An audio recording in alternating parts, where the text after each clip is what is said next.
În acest videoclip vom vorbi despre importanța Dunării de Jos și a Dunării de Mijloc în vremea Imperiului Roman, dar și după, care a fost nu doar un important centru al romanității timp de peste jumătate de mileniu, dar și un centru mondial al paleocreștinismului după cel format în regiunile est-mediteraneene.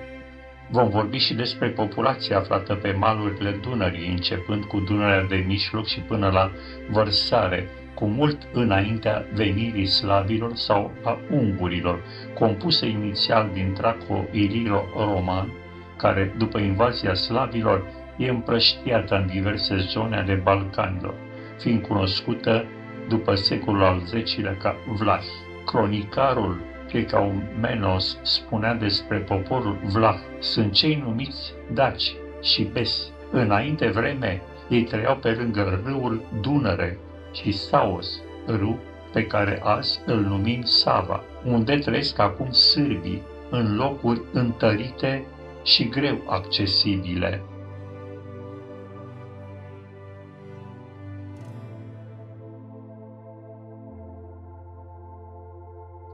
Dunărea de Jos și cea de Mijloc cuprindea în vremea Imperiului Roman peste 7 cetăți romane importante, aproape 120 de fortărețe auxiliare, așezări civile, cimitire, complexe de producție, drumuri, porturi, etc., toate legate de funcționarea frontierei romane de-a lungul Dunării. În zona Dunării de Jos, între secolele 1 și 3, a existat o civilizație cu standarde ridicate la acea vreme, de tip mediteranean, care a influențat decisiv destinul Daciei, fiind o zonă de contacte și întrepătrunde între cultura latină a Occidentului și cea elenă. Aria de răspândire a localităților vlahe din nordul peninsulei balcanice coincidea în linii mari cu vechea arie a romanității nord-balcanice, adică cu spațiul traco-iliric romanizat, în urma cuceririi și colonizării de către Imperiu până în veacul al VII-lea.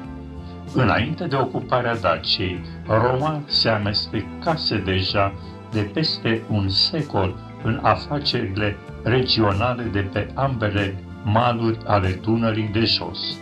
În secolul I după Hristos, Imperiul Roman a instituit un sistem de fortificare cu turnuri de veghe și drumuri, limesuri, în jurul lor, dezvoltându-se orașe și așezări mai mici. Pe lângă importanța strategică a Văii Dunării, mai ales la sfârșitul secolului al III-lea și în secolul al IV-lea, în această regiune s-au dezvoltat uriașe complexe urbane, precum și forturile legionare. În vremea Imperiului Roman, trecerea Dunării se făcea prin mai multe zone, cum ar fi la confluența râului Sava cu Dunărea, pe la Lederata și podul lui Traian. La ultimele două și-a trecut Traian trupele pentru cucerirea Daciei. Aici au practicat creștinismul după Hristos apostolii Petru și Pavel, înainte de a pleca la Roma, unde au fost martirizați, mărturie fiind cele 5 epistole ale Sfântului Apostol Pavel. Tot în zona Dunării de Jos au activat cel puțin 14 episcopii paleocreștine, unii dintre mari scriitori paleocreștini, dar și importanți intelectuali, cum ar fi Dionisie Exiguul, teolog din secolul al VI-lea, originar din Sciția Minor, care era cunoscut pentru propunerea numărării anilor începând cu anul nașterii lui Iisus Hristos. Apoi Ion Casian, născut în Dobrogea, unul dintre reprezentanții cei mai de seamă ai literaturii și monahismului creștin din secolele 4 și 5, un apostolul românilor, cum l-a numit Vasile Pârvan. Nicetas, creatorul imnului religios Tedeu. Cuceririle lui Constantin cel Mare de pe malul stâng al Dunării au translatat creștinismul și în aceste teritorii, deschizând calea propagării lui în limbă latină, în masa daco-romană, dovadă că populația de aici continua să vorbească limba latină. Tipologia obiectelor creștine din Dacia secolului al IV-lea dovedește că cele mai multe sunt de origine din sudul Dunării, cu analogii în provinciile dunărene ale Iliricului. Cassius Dio, în istoria romană, spunea: dacii locuiesc pe ambele maluri ale Istrului, dar cei ce locuiesc dincoace de fluviu lângă țara tribalilor țin cu plata birurilor de Moesia și se numesc moesi, afară de cei așezați foarte aproape de tribal. Cei de dincolo poartă numele de daci, fie că sunt geți, fie că sunt traci din neamul dacilor care locuiau odinioară în Rodop. Teodor Capitan, născut în Macedonia, doctor în filologia romanică la Universitatea din Leipzig, afirma: se știe că aproape cu 300 de ani înainte de cucerirea Daciei de către romani, limba latină se răspândise în ținuturile din sudul Dunării. Când după cucerirea Daciei limba latină s-a întins și în ținuturile din stânga Dunării, atunci românizarea populațiunilor trapo-ilirice de pe ambele țărâmuri ale Marelui Fluviu a dus la formarea poporului român de astăzi. Instalarea slavilor după anul 602 pe teritoriile bizantine sud-dunărene și expansiunea statului bulgar au pricinuit profunde modificări demografice în peninsula balcanică și au reprezentat o cotitură decisivă în destinul romanității sud-dunărene. Populație de agricultori, seminomazi, slavii, s-au așezat în regiunile de câmpie și pe văile râurilor, împingând masa populației romanice din provinciile sud-dunărene spre regiunile muntoase din sudul peninsulei balcanice. Romanicii au fost nevoiți să se stabilească pe versanții munților Balcani și au fost purtați de valul slav până în Macedonia centrală și meridională și în Grecia continentală, la sud de așa numită linie Jirec, care separa la nivelul peninsulei balcanice regiunile cu populație greacă de cele ocupate de populația romanizată. O parte a populației romanice s-a refugiat pe coasta dalmată și în insulele învecinate, dar și în nordul Dunării, în teritoriile abandonate de către slavi. Doar o mică parte a romanicilor au reușit să se refugieze în teritoriul controlat efectiv de Bizanț în Balcani, teritoriul limitat în secolele 7-8 la o îngustă fâșie de coastă care se întindea de-a lungul țărmului Mării Egee. Nicolae Șerban Tănășoacă, filolog și istoric, spunea: prezența masivă a vlahilor în Balcani nu e rezultatul unei revărsări de populație romanică peste Dunăre, al unei emigrări, după cum nici prezența românilor în Dacia nu e rezultatul unei emigrări tardive de români balcanici. E vorba de un bloc autohton, traco-romanic, cu numeroase elemente slave, care în peninsula balcanică s-a erodat și s-a fragmentat, în vreme ce în vechea Dacie s-a consolidat și extins necontenit. În acest sens, se poate spune că romanitatea balcanică este componenta sud-dunăreană a poporului român, urmașul direct al întregii romanități danubiene.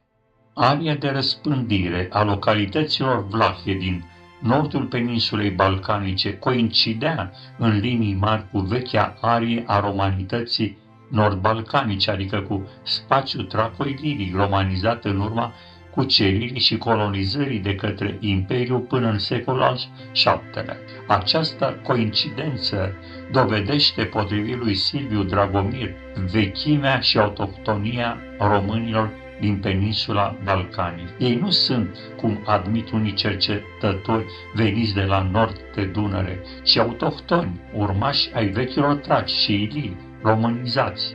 Istoricul Silviu Dragomir a dovedit că vlahii și morlacii din Croația și Dalmația, în descendența cărora se numără strămoșii românilor ajunși în cele din urmă în peninsula Istria ai rumerilor sau a istro-românilor, nu sunt continuatorii imediați ai vechii populații autohtone romanizate pe loc, ci provin dintr-o revărsare românească ulterioară dinspre zonele montoase centrale ale peninsulei balcanice, anume din zona Moraviei. Oricare ar fi fost mișcările vlahilor pe harta peninsulei balcanice, ele nu au urmat însă decât direcția dinspre Dunăre spre sud și de la Moravia spre vest, și apoi de-a lungul coastei adriatice spre nord-vest, și niciodată de la sudul peninsulei spre Dunăre.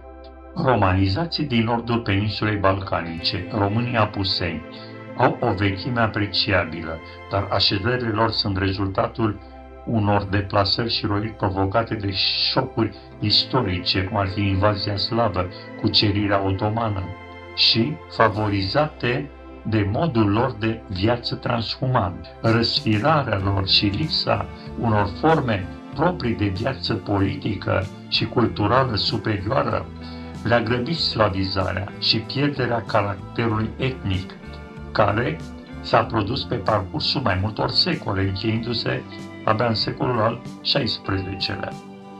Istro-românii sunt supraviețuitorii acestei ramuri balcanice a poporului român, care a jucat un rol considerabil în viața economică și militară a slavilor de sud.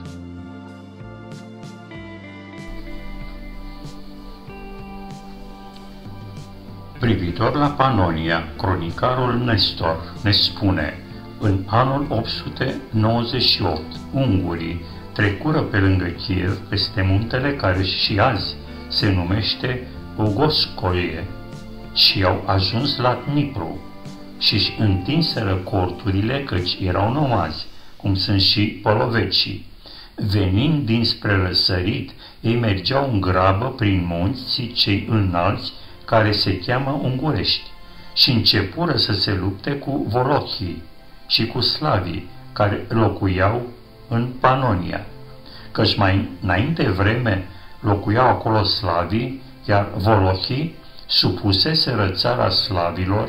În urmă însă ungurii goniră pe volohi și luară în stăpânire această țară și de atunci țara se cheamă Ungaria. Din acest pasaj extras din cronica lui Nestor, un cronicar cunoscut ca fiind corect în informațiile furnizate, aflăm că vlahii au stăpânit o parte din Panonia înaintea ungurilor. Informația este corectă ținând cont că în jurul anului 60 înainte de Hristos, Burebista a întreprins o campanie contra celților de pe Dunărea de Mijloc, supunând Panonia. Prin anul 9 înainte de Hristos, Panonia a fost încorporată de romani în Iliria, care avea ca hotar Dunărea. Explicația poate fi următoarea. Înainte de a sosi slavii în Panonia, aici a existat o populație iliro-traco-geto-daco-romană, care a primit elementele romanizării prin înființarea provinciei romane Panonia în secolul I. De altfel, panonii erau înrudiți etnocultural cu getodacii, între ei existând permanente schimburi comerciale. În privința românilor de la sudul Dunării, să vedem ce spun alte surse despre locuitorii acelui teritoriu. Din Enciclopedia Britanică, unde articolele sunt scrise de specialiști care sunt identificabili cât și credibili, aflăm despre Bulgaria următoarele. Povestea poporului bulgar modern începe cu invaziile slave din peninsula balcanică în secolele 6-7 era noastră, perioadă în care Bizanțul era ocupat cu conflictul ce avea cu Persia, fapt pentru care nu a făcut față invaziilor din nord. Sursele antice se referă la două triburi slave de la nord de Dunăre, în acel moment, Slavenae și Antaie. Slavenae, așezați la vest, au fost strămoșii sârbilor și croaților, în timp ce Antaie au ocupat regiunile din Bulgaria, Macedonia și nordul Greciei. Aceeași sursă ne mai spune că pe câmpia dintre Dunăre și munții Balcani a apărut nucleul așa numitului primul Imperiu Bulgar, statul din care își trage numele națiunea modernă a Bulgariei. În secolul VII, regiunea din sudul Dunării era controlată nominal de Imperiul Bizantin și era locuită de vlahi, strămoșii românilor moderni, și în mare parte de slavii recent sosiți, se spune deci în Enciclopedia Britanică. În anul 681, primul Imperiu Bulgar a fost întemeiat și recunoscut oficial de Imperiul Bizantin. Bulgarii cuceritori s-au amestecat cu vlahii din sudul Dunării și într-o măsură mai mare cu slavii. Extinderea teritorială a Bulgariei în Serbia și Macedonia sub Crum, pe la 800 și sub Persian, a fost urmată de convertirea bulgarilor la creștinism sub Boris I. Din cele de mai sus, nu rezultă că primul Imperiu Bulgar s-ar fi întins și la nordul Dunării, până la Carpați, așa cum rezultă din alte relatări sau din hărțile existente în prezent în mediul online. Acest aspect a fost susținut și de istoricul orientalist Aurel Decei, care spunea: nu există nicio singură dovadă istorică neîndoioasă care să arate întinderea stăpânirii bulgare în timpul primului imperiu, 679-1018, asupra câmpiei din stânga Dunării, adică asupra ceea ce va fi mai târziu țara românească, și cu atât mai puțin asupra cetății muntoase și a podișului Ardealului. Referindu-se la stăpânirea bulgarilor în Ardeal, despre care se vorbește în documentul de la 1231, conform căreia exista o terra boie în țara Făgărașului, istoricul Aurel Decei spune: acest document a fost falsificat de către contele Chemenii. Din păcate, unii istorici, cum ar fi Hașdeu și Xenopol, au luat de bun această informație. Falsul a fost dovedit de istoricul maghiar Togani Caroli în 1893, ca și de Iorga în 1915. Prin urmare, bulgarii se întindeau în mod cert până la linia Dunării, începând cu secolul al VIII-lea. Florin Curta, profesor la Universitatea din Florida, susține faptul că vlahii vorbeau o limbă de origine latină. Nu e niciun dubiu în privința asta, spune Florin Curta. Există fenomene de clară proveniență nord-dunăreană la nivelul vocabularului, în special la nivelul pronunției și al foneticii. Tot Curta, în imaginea vlahilor la cronicarii Crucia de a patra, îl citează pe Nikita Honiates, un istoric grec care a scris o istorie a Imperiului Bizantin cuprinzând perioada dintre anii 1118 și 1207 și unde acesta spunea: barbarii care trăiesc în apropierea muntelui Haimos, munții Stara Planina, și cărora li se spune azi vlahi, erau cândva numiți misieni. Precizăm că Miesii a fost un trib dacotrac. Ei mai erau cunoscuți sub numele de misi. De la tribal, situația în zona Plevnei, pe ambele maluri ale Dunării, se aflau geții. Cei din dreapta Dunării erau numiți moesi.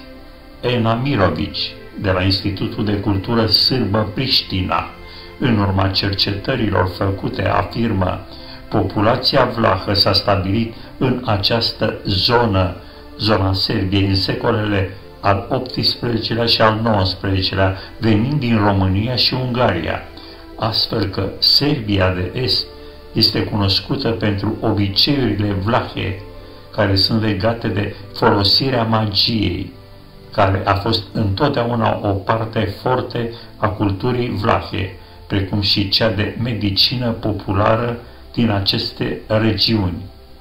Autoarea observă că populația vlahă medievală nu se deosebește de populația sârbă cu care s-a contopit la un moment dat.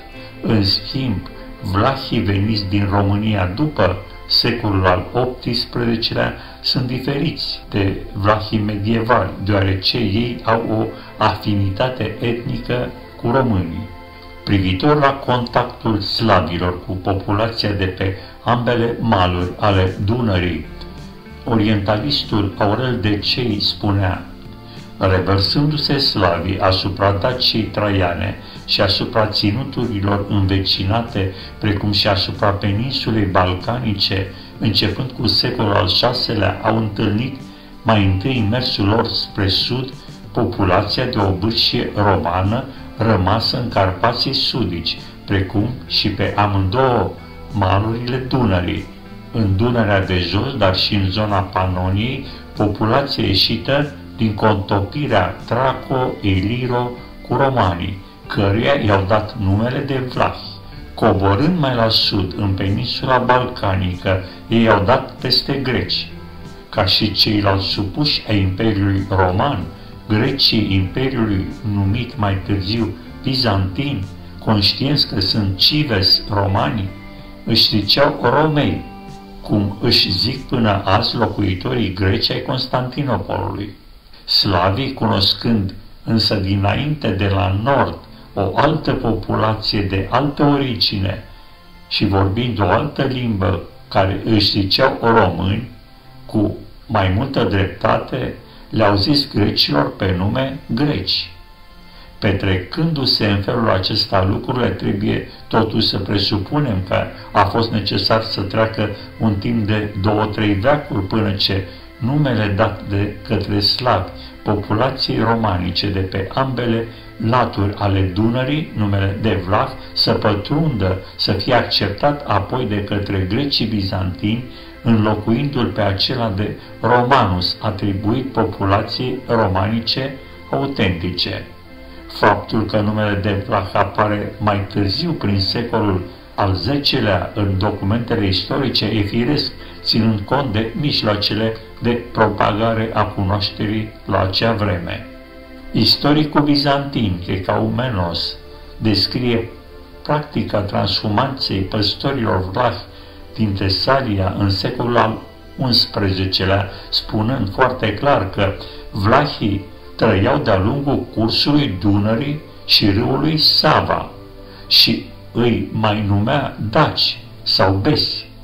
În timpul primăverii, vlahii însoțiți de familiile lor își duceau turmele la păscut în munții Pindului și Rodop, iar toamna reveneau pe pășunile din câmpia Tesaliei. Ilona Kazamanska din Poznan, Universitatea din Poznan, afirmă, presupunând că populația vlahă era deja stabilită în Balcani în timpul migrației slave, trebuie subliniat că ambele grupuri etnice care ocupă același pământ nu erau în conflict. Slavii, ca fermieri, ocupau terenurile în văi care le erau potrivite, în timp ce vlahii exploatau munții. Prezența numeroși vlahi în această zonă e confirmată în timpul construcției celui de-al doilea stat bulgar. Se poate concluziona, spune autoarea, că statul bulgar a intrat pe teritoriu atât de dens populat de vlahi, încât ar fi putut fi numit Vlahia, afirmând că și cronicarii cele de-a patra cruciade au numit țarul bulgar de la acea vreme drept Ioan din Vlahia. Ocupația vlahilor la sfârșitul secolului al X-lea și începutul secolului următor, când încep să fie menționați în izvoarele bizantine, vlahii balcanici se împărțeau în 3 ramuri distincte. O ramură nordică, care popula versanții munților Balcani, o ramură apuseană, care popula teritoriul Serbiei medievale, ținuturile bosniece, Croația și Dalmația, și o ramură sudică care cuprindea pe vlahii stabiliți în Albania. Păstorii vlahi din Tesalia practicau transhumanța normală, câmpie, munte, câmpie. Vlahii constituie un însemnat factor economic în Balcani. Ei sunt producători de produse lactate și pânzeturi. La începutul secolului al XII-lea, păstorii vlahi îi aprovizionau cu lapte, brânză și lână pe călugării de la muntele Athos. Produsele vlahilor, în special brânza și țesăturile, erau apreciate pe piața din Constantinopol. O îndeletnicire de bază unei părți însemnate a vlahilor a rămas agricultura. O altă categorie socială a vlahilor era cea călătorilor, de la cuvântul sârbesc pielatorii, care desemnează în documentele medievale sârbești pe vlahii cărăuși și pasnici ai drumurilor. Dispariția treptată a vlahilor a fost cauzată în principal de două evenimente. 1.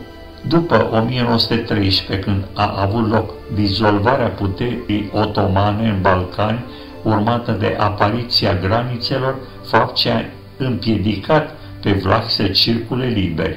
Și 2. După 1945, stilul de viață al vlahilor s-a schimbat drastic, cu consecințe asupra lor ca grup în Balcani, deoarece noul sistem economic a interzis deținerea marilor turme de oi și de cai. În consecință, mulți vlahi și-au abandonat stilul de viață și s-au stabilit definitiv la sate sau orașe, fiind asimilați. Concluzii finale. Vlahii sunt adesea identificați cu urmașii populațiilor romanizate din fostele provincii romane, precum Dacia, Mezia, Panonia și Tracia. Influența culturală. Vlahii au transmis tradițiile romane în regiunile ocupate sau dominate de ei. Ei au păstrat elemente ale culturii materiale romane, tehnici agricole, meșteșuguri și instituții sociale care au influențat alte grupuri, inclusiv pe slavi.